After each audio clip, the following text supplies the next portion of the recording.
conforme a la definición de máquina eléctrica, que son dos circuitos eléctricos acoplados magnéticamente, para que los dos circuitos estén acoplados quiere decir que ese campo magnético, sin importar cuál de los circuitos lo produce, tiene que concatenar a ambos arrollamientos. Entonces, para este caso, cuando hablamos de máquinas de doble arrollamiento, distinto sería si se tratara de una máquina de polos de imán permanente, en donde ahí no podrían no concatenar ningún arrollamiento y el flujo existe igual. Pero si hablamos de máquinas que funcionan en base a electroimanes, tanto estatórico como rotórico, flujo disperso es todo flujo que concatena solo el arrollamiento que lo produce y que no concatena al otro, de manera de intervenir en el proceso de transformación de la energía. Entonces, flujo de dispersión de inductor era flujo producido por los polos inductores, pero que no llegaba a concatenar el arrollamiento de inducido. Y flujo de dispersión del inducido, que es lo que estamos estudiando, que es todo flujo producido por la corriente de inducido que no llega a concatenar al arrollamiento inductor. ¿Qué efectos producía principalmente el flujo de dispersión de inductor?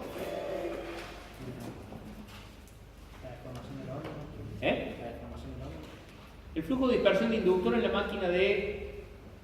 la máquina sincrónica de polos salientes o de rotor cilíndrico, ¿qué efectos producía? Era un campo que se sumaba al campo excitador, pero que no se constituía en excitador porque no concatenaba el arrollamiento de inducido. Entonces producía solamente una caída de tensión magnética extra que nos llevaba a que si nos aproximábamos a la saturación, se saturara más rápido la máquina en los polos, cosa que nunca ocurre.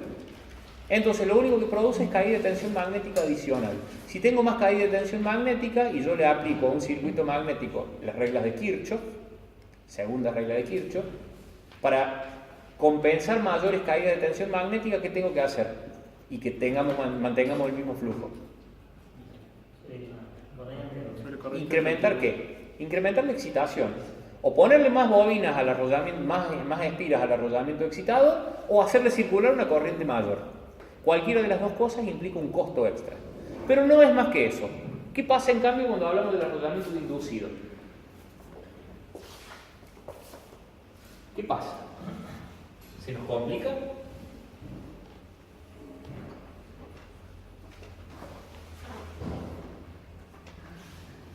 Aprovechando que me están grabando, así esta parte la escuchan en cada una de las clases, previo a cada una de las clases. ¿Leyeron algo? Algo de máquinas eléctricas. Perdón, algo de máquinas eléctricas 2. Vamos a meter para el video, Vamos nomás. Vamos a dibujar una bobina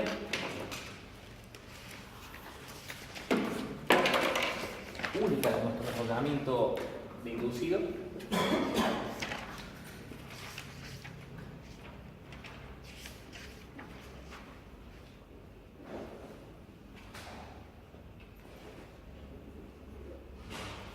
Vamos a suponer los dos conductores de ingreso y de egreso. Cuando circula una corriente que pueda tener ese sentido de circulación en nuestro inducido. Y la silla, ingeniero. Gracias. Estaba más cómodo. Buscamos solo las ranuras que tenemos ahí.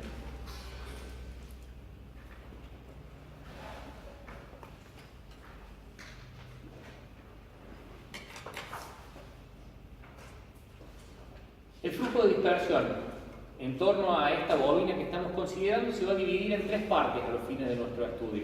Por la forma en que está circulando la corriente nos vamos a encontrar con líneas de campo que se van a cerrar de esta manera, con líneas de campo que se van a cerrar de esta manera,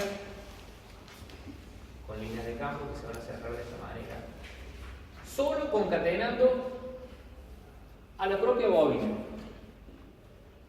Entonces teníamos tres tipos de campo magnético de dispersión en el inducido que se calculan de diferente manera. Esto que tenemos acá es el flujo de dispersión de cabezas de bobina, que los otros días nos llevaba, aplicaron la fórmula mágica de cálculo de fuerzas electromotrices para variaciones senoidales del campo magnético, a una fuerza electromotriz de cabeza de bobina que terminaba siendo igual, luego de calcularla, a la corriente de carga circulante, a la corriente I, multiplicada por una reactancia de cabeza de bobina. Si hacíamos un corte y analizábamos la ranura en mayor profundidad, nos encontramos con que esa ranura tenía en su interior los conductores,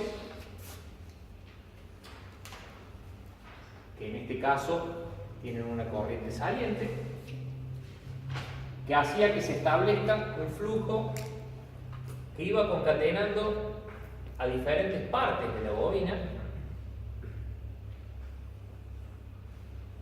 o del lado activo de la bobina dentro de esa ranura, y este flujo se llamaba flujo de dispersión de ranura, que nos daba como resultado una fuerza electromotriz de ranura igual a la corriente de carga que está circulando, corriente eficaz multiplicada por una reactancia de ranura, que habíamos visto cómo calcularla, y finalmente teníamos líneas de campo que saliendo desde la cabeza del diente, desde el que el campo es saliente, penetraban la cabeza del diente en el que el campo es entrante, y este flujo se le llamaba flujo de dispersión de cabezas de dientes, que desde ya vamos adelantando. Si los otros, por ser flujos alternos, concatenando la propia bobina, autoinducen fuerzas electromotrices iguales a la correspondiente corriente por su reactancia, ¿qué efecto producirá el flujo de dispersión de cabeza de diente que concatena al mismo lado activo de la misma bobina? Va a producir una fuerza electromotriz de cabeza de diente que todavía no la hemos estudiado, que sin duda va a ser igual a la propia corriente de la bobina multiplicada por la reactancia de cabeza de diente. Lo que nos va a permitir sintetizar todo esto en una expresión que va a decir los tres flujos, flujo de dispersión de cabeza de bobina más flujo de dispersión de cabeza de diente más flujo de dispersión de ranura, nos terminan dando como resultado una fuerza electromotriz de sub D de dispersión autoinducida. ¿Por qué es autoinducida? Y no inducida simplemente. Porque es por la misma corriente, ¿no? Porque es inducida en los conductores de cada lado activo de la bobina por la propia corriente de esos conductores. No es inducida, inducida es cuando es inducida por un campo externo. Como es inducida por el campo producido por la propia corriente, se le llama autoinducida. Y esa fuerza electromotriz autoinducida es la que eléctricamente se hace igual a una corriente por la dispersión, por la reactancia de dispersión, en donde esa reactancia de dispersión de inducido va a ser igual a XR más XCD más XCB. Reactancia de ranura, que vimos cómo calcularla para cada tipo de ranura, de cabezas de bobina, que vimos cómo calcularla para cada tipo de arrollamiento la semana pasada, en la última clase, y de cabeza de diente, que es lo que vamos a estudiar hoy. Desde ya que estamos viendo, si es una reactancia, ¿qué efecto produce cuando yo intercalo una reactancia en un circuito de corriente alterna? Desfasa la corriente con respecto a la tensión que le está impulsando. Entonces, si yo ya tenía una corriente atrasada, esta reactancia me la va a atrasar más. Si yo tenía por esa carga que le estaba conectando a la máquina una corriente en fase con la FEM inducida, esta reactancia me la atrasa. Si yo tenía una corriente adelantada respecto de la FEM inducida, ¿por qué? Porque la máquina estaba con una carga extremadamente capacitiva, que lo vamos a estudiar dentro de un tiempo. Esto hace que la carga termine siendo, en síntesis, menos capacitiva para la máquina por el efecto de la reactancia de dispersión. Adicionalmente, ¿qué efectos produce esa reactancia de dispersión? Tres alternativas tenemos. FEM inducida vamos a suponer con la máquina en vacío. FEM inducida con la máquina en vacío y FEM inducida con la máquina en vacío. Primer análisis que vamos a hacer. Corriente en fase con E sub 0. ¿Puede una corriente de carga en una máquina estar en fase con la fuerza electromotriz inducida en vacío sub 0? ¿Cómo no? ¿Puede la corriente de mi máquina estar en fase con la corriente de vacío, con la fuerza electromotriz inducida en vacío E sub 0? Sí, le ponen la misma capacidad de ¿no? No existen cargas en el mundo, conocido por nosotros, que sean capaces de hacer que la corriente circule en fase con la fuerza electromotriz inducida en vacío. ¿Por qué? No existen. Respóndanme ustedes el por qué. Porque ninguna carga es puramente resistiva. No. ¿Cómo que no? Y por la propia construcción de la máquina. Así que no tiene pérdida. Tampoco. ¿Quién es el sub-0? ¿Qué es el sub-0? Se lo dije recién, fuerza electromotriz inducida en vacío. Cuando circula corriente, ¿está en vacío la máquina? No. No. Cuando la máquina está en carga, el sub-0 no existe más. Pero vamos a seguir hablando de sub-0 en fase con la corriente, corriente en fase con el sub-0. Pero sabiendo que más allá de que ustedes o el profesor tiene permitido cometer este error en clase, en el examen ustedes no. ¿De qué hablamos? En fase con la posición que tendría sub-0 si la máquina estuviese en vacío. Porque es muy simple saber dónde sería máxima el sub-0 si la máquina está en vacío. Porque siempre lo es en los conductores que estén alineados con el eje del polo. Si el polo giró 10 grados, la posición de E sub-0 máxima se mueve con el polo 10 grados y gira junto con el polo, la posición permanentemente. Entonces, mientras la máquina esté en vacío, los conductores que tienen E sub-0 máxima son las que están enfrentados con el eje del polo. Cuando le puse en carga, cambió, no está más en vacío. Y vamos a ver vectorialmente cómo se manifiesta eso, como para que nos dé una idea de qué pasa dentro de la máquina. Pero lo importante es que, más allá de que no exista más E sub-0, seguimos sabiendo dónde sería máxima E sub-0 si existiera. Entonces, por eso podemos hablar de corriente en fase con la posición de sub-0, corriente adelantada 90 grados a E sub-0, corriente atrasada 90 grados a E sub-0. O a la posición de sub-0. No importa que ustedes en el examen me escriban esas cosas, mientras después sepan de decirme lo que estamos comentando, está perfecto. Entonces, ¿qué quiere decir? Acá la corriente I estaría en esta posición. Acá la corriente I estaría en esta posición. Recuerden que nosotros a nuestros vectores, a nuestros diagramas vectoriales, los fasoriales los suponemos girando en sentido antihorario. Y corriente atrasada en esta posición. Primer efecto que causa la dispersión de inducido, la fuerza electromotriz de dispersión, que se autoinduce sobre los mismos conductores en donde antes teníamos solo E sub-0 y que por ser un circuito reactivo, ¿qué efecto produce? Hace que la fuerza electromotriz autoinducida esté 90 grados retrasada en el tiempo con respecto a la corriente que la induce. Entonces, si la corriente está en fase, ¿en qué posición se pondría la E sub D? 90 grados retrasada. Si sumamos fuerza electromotriz directamente, la E sub D aparecería en esta posición.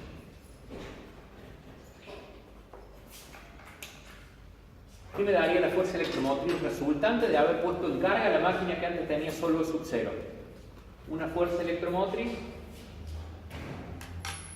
E' le vamos a poner, que está en esa posición. Se retrasó un cierto ángulo. ¿Y qué pasó con su módulo? Se incrementó. Si yo logro hacer circular en la máquina una corriente que esté en fase con la posición de sub-0, me da un crecimiento de la fuerza electromotriz. Porque ya vamos a ver, en realidad para que en la máquina ocurra eso, no se trata de ponerle una carga resistiva, necesita una carga capacitiva para que ocurra eso. Y el capacitor, lo vamos a ver, eleva la tensión inducida en la máquina. Pasamos al siguiente caso, corriente adelantada. ¿En qué posición aparecería la E sub D? 90 grados atrasada respecto de la corriente. E sub D aparecería acá. ¿Y qué pasaría con la FEM resultante E'? Se mantiene en fase con la que teníamos antes, pero creció mucho más que con el caso de corriente en fase. ¿Lo ven a eso? ¿Qué pasa cuando tengamos corriente atrasada? En el extremo del sub-0, la E sub D aparece sumando, pero 90 grados atrasada respecto de I, entonces E sub D aparece en esta posición. ¿Qué pasa con la FEM resultante? Se mantiene en fase con E sub-0, pero es mucho menor que la que teníamos antes.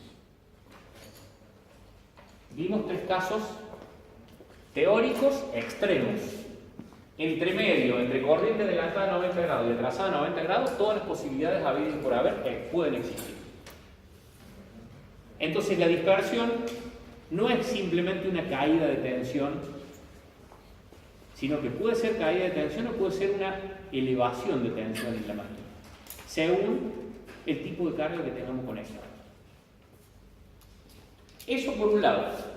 La otra cuestión asociada, que ya hemos visto, no tanto en las cabezas de bobina y en la cabeza de diente, en este flujo que se cierra por arriba de la ranura, que concatena a todos los conductores por igual, pero todo el flujo que se cierra concatenando diferente cantidad de conductores atraviesa el alma de los conductores.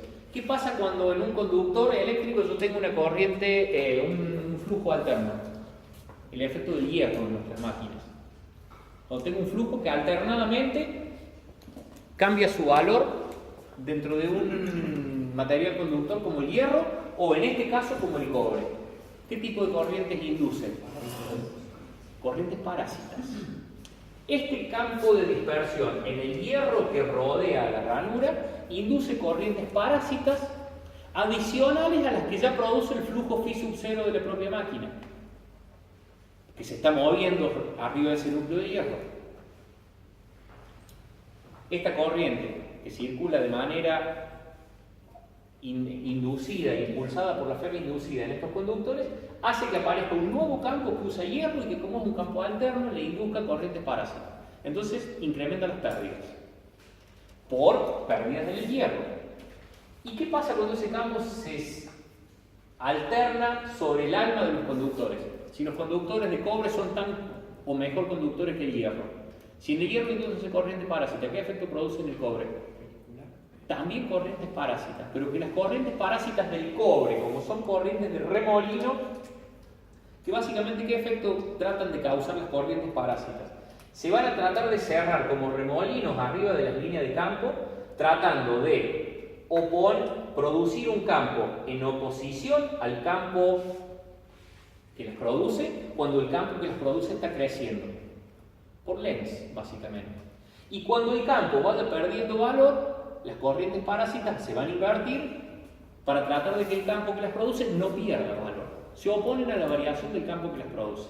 Si el campo crece, lo van a tratar de contrarrestar.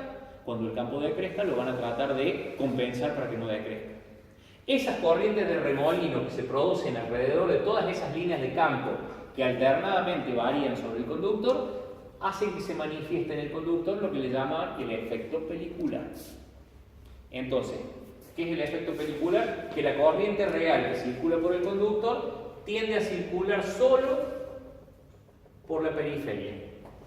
Entonces, cuando yo antes tenía una resistencia del arrollamiento que era igual a ρ por L sobre S, ¿qué pasó si la corriente ahora circula solo por la periferia?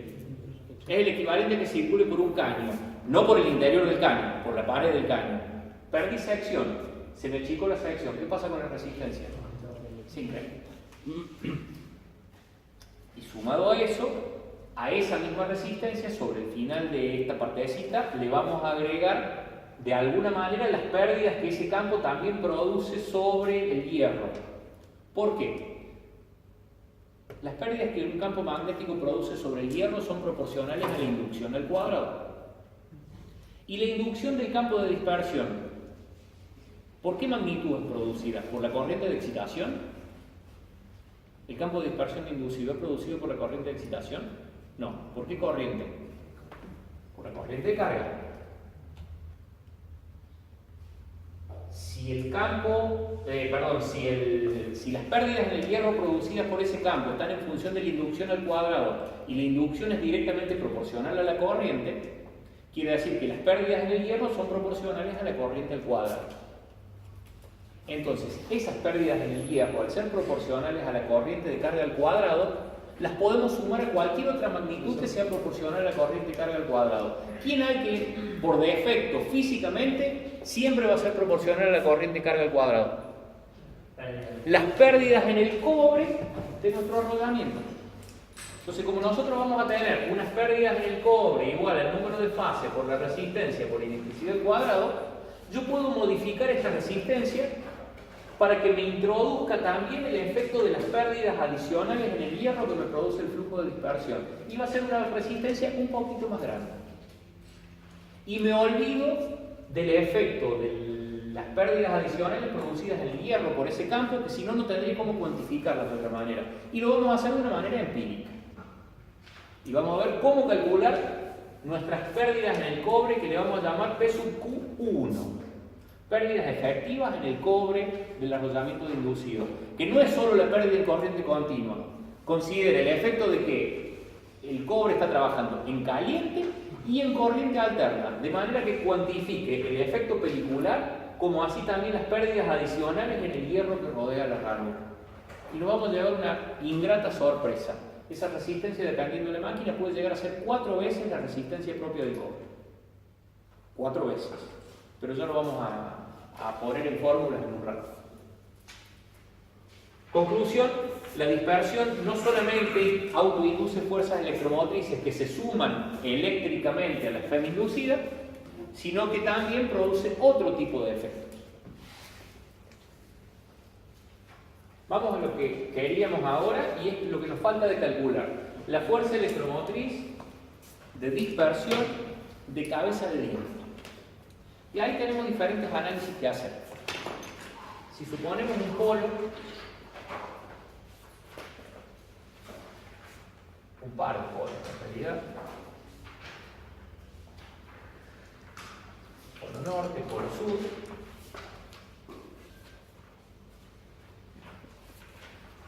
y las ranuras que están enfrente,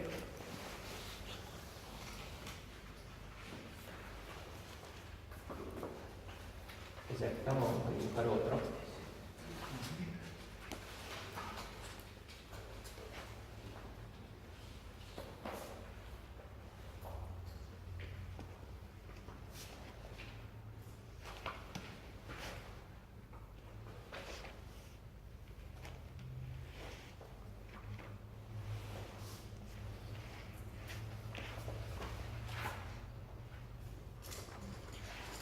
Tenemos dibujados los polos del lado de arriba como para... Normalmente nosotros dibujamos los polos abajo y el arrollamiento de inducido arriba en los gráficos. Este es para cumplir que el salga igual que el que tienen en el apunte. Y acá hay que hacer un par de consideraciones. Recién hemos visto que la corriente puede estar en fase con la fuerza electromotriz en vacío, lo que implicaría que podríamos tener, por ejemplo, corriente máxima justo en los dos conductores que están frente al polo norte. Y por ende corriente máxima saliente justo en los dos conductores que están frente al polo sur.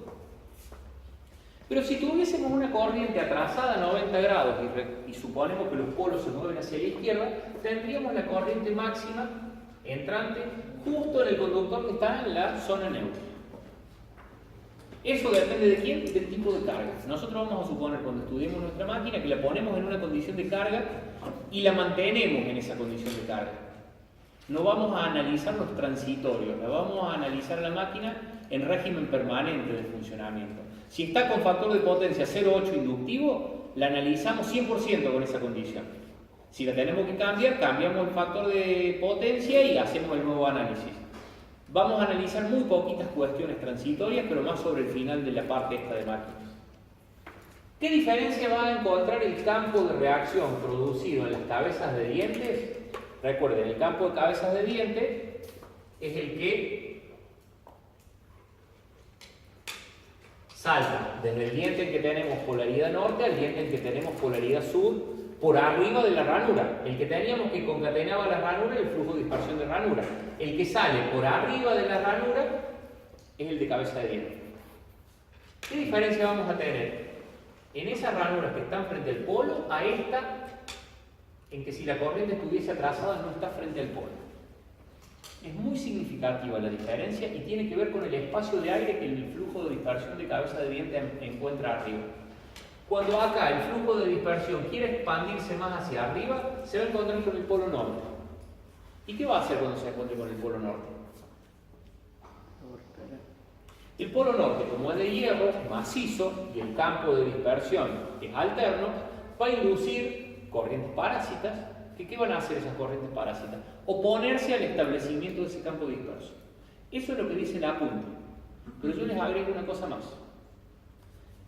Cuando este campo producido por esta ranura logre salir de la cabeza de diente y llegue al polo, en lugar de retornar al diente vecino, también puede que siga el camino venga, se cierre por el polo sur y se cierre por acá. Dos entrehierros acá o un entrehierro acá y otro entrehierro acá. Es la misma cosa. Entre encontrar una corriente parásita que trate de impedir su establecimiento en el núcleo, a cerrarse completamente e intervenir en el proceso de transformación de la energía y dejar de ser campo disperso, puede que ocurran las dos cosas. Entonces, si se quiere establecer como campo disperso, va a aparecer una oposición de las corrientes parásitas que produce sobre el polo. Pero también puede que se cierre automáticamente como campo, que va a ser un campo de reacción inducido, que es lo que vamos a empezar a estudiar la próxima clase. Y en ese caso deja de ser disperso e interviene en el proceso de transformación de la energía. Eso si la corriente está en fase con la posición de la Fm sub 0 y por ende tiene los polos al frente. ¿Qué pasa si esto ocurre en la zona interpolar? Porque la corriente está atrasada o adelantada a 90 grados. Ese campo disperso puede extenderse todo lo que quiera sin encontrar oposición alguna de hierro que por corrientes parásitas lo trate de desestabilizar. Pero no va a existir ilimitadamente, ¿por qué? Porque en la medida que se hace más larga la línea de campo, mayor la reluctancia y es aire. Entonces no se va a ir demasiado lejos, pero podría hacerlo sin ningún problema. Entonces, tenemos que tomar una decisión, lo estudiamos para corriente en fase o para corriente desfasada. Cuando la corriente está desfasada, el campo puede llegar a ser más grande, entonces nos daría una reactancia de dispersión mayor, porque al ser mayor el campo, mayor la fuerza electromotriz inducida, autoinducida. Cuando la corriente está en fase, es menor. ¿Qué es lo más probable? Que estas máquinas trabajen con corriente en fase o corriente desfasada respecto de la posición de sub-0. En fase, porque se corriente, factor de potencia. Así es. Puede trabajar desfasada cuando lo usemos a nivel doméstico como un generador de emergencia, en donde no ponemos compensación por la mala forma de onda. Pero cuando hablamos de los generadores de potencia del sistema interconectado, trabajan con factor de potencia prácticamente igual a 1. ¿Por qué? Porque los usuarios somos los que podemos llegar a tener mal factor de potencia. Si somos residenciales, nadie nos dice nada por el momento. Nuestra corriente reactiva sale de la red. ¿Y qué hace la pobre EPEC y las cooperativas eléctricas? Compensan en baja tensión dentro de lo posible para no mantener sobrecargadas con reactivos sus líneas. Llegado el caso, compensan en la estación transformadora, en la subestación transformadora, para no sobrecargar con reactivo el transformador. Es caro como para usarlo con energía reactiva. Y si no lo logran en esos ámbitos, llegamos a tener incluso compensaciones en las líneas de alta tensión o de extra alta tensión. En todas las estaciones transformadoras de alta tensión de 500 kV a 132, las empresas transportistas de energía en el mercado eléctrico tienen la obligación de mantener el factor de potencia y cobran una remuneración por mantener los compensadores activos. Que ahí los compensadores pueden ser inductivos o capacitivos. ¿Por qué? Porque las líneas de alta tensión cuando están en carga se conforman de manera inductiva por el hecho de tener un campo que las rodee y que le autoinduce fuerza electromotriz, y cuando están en vacío se manifiesta el comportamiento capacitivo porque son 3 conductores cargados separados por un dieléctrico. Mientras están en carga también son capacitivas, pero es tan grande el campo magnético que producen las propias corrientes que toma preponderancia sobre el efecto capacitivo. Cuando pierden carga, el capacitivo sigue siendo igual, pero desaparece el efecto reactivo-inductivo. Eso, al igual que en las máquinas, termina haciendo que en una línea de alta tensión yo la alimento con 500 kilovoltios, y si estamos en una carga estándar, al otro lado llega menos tensión por caída. Si estamos con mucha carga, llega mucha menos tensión, no solo por la caída resistiva, sino por el efecto reactivo-inductivo de la carga. Y en el momento que están en vacío, por el efecto capacitivo, le alimentamos con 500 kV y llegan 550 al otro lado. Las variaciones pueden ser muy grandes. Entonces, para eso es que los transportistas deben mantener el factor de potencia relativamente corregido para no tener fluctuaciones de tensión entre un extremo y el otro de la red. Y eso hace que todas las cargas que están aportando el sistema, los generadores que estén aportando el sistema, trabajen con factor de potencia casi 1. Entonces, si el factor de potencia es casi 1, vamos a estar muy cerca de tener las corrientes en fase con la posición de los polos o de la posición del subcero. No obstante eso, por puro capricho del ingeniero Irico que escribió el apunte y de quien se lo está diciendo ahora, vamos a suponer este caso. Corriente retrasada 90 grados respecto a la posición del subcero. Si bien después el número que resulte va a ser empírico, pero se toma en cuenta esa condición. ¿Por qué? Porque en realidad no es tan relevante la diferencia en función de que de los tres campos de dispersión que tenemos de inducido, el más grande de todos es el de ranura, el siguiente es el de cabeza de bobina y el de cabeza de dientes ya es casi insignificante. Entonces no nos produce demasiada diferencia considerar un caso u otro. ¿Pero por qué consideramos ese? Por una condición transitoria en la que puede funcionar la máquina, que es donde la reactancia de dispersión, les dije el otro día, le va a salvar la vida a la máquina. Cuando la máquina por accidente se nos ponga en cortocircuito. Si a bordes de la máquina se nos pone en cortocircuito cuando está funcionando a plena excitación y a velocidad nominal, va a circular una corriente tremendamente grande limitada solo por la propia impedancia de la máquina. ¿Quién me va a dar impedancia en la máquina? La resistencia y la reactancia de dispersión. ¿Y en qué condición de carga va a estar la máquina? Va a estar en condición de cortocircuito inductivo, porque por más que tiene resistencia y la resistencia no es despreciable, la reactancia es mucho más grande. Entonces la composición de resistencia con reactancia me lleva a que sea casi inductivo puro el efecto. Entonces estamos en esta condición. Por eso lo vamos a hacer al análisis para esa condición de carga. Para esa condición de carga, ¿qué supone el libro, el apunte, y que no es descabellado el resultado que obtiene? Dice, si esta es nuestra onda de corriente en función del tiempo, vamos a suponer el análisis que parte justo en este t igual a 0. Acá, cuando la corriente está en su máximo. En su máximo y retrasada 90 grados con respecto a la posición de los polos. Esta es nuestra máxima corriente. Y va a considerar solamente el tiempo que tarda esa corriente en llegar desde su máximo hasta 0. ¿Por qué? Analiza solo un cuarto de periodo. Porque cuando transcurre ese cuarto de periodo, los polos se van a haber movido de tal forma de que sobre ese conductor ya va a estar el polo que venía por detrás, y los polos se están moviendo hacia la izquierda. Entonces va a dejar de estar en la zona neutra ese conductor. Y sumado a eso, cuando la corriente llegue a 0, ¿cuánto vale la corriente en ese conductor?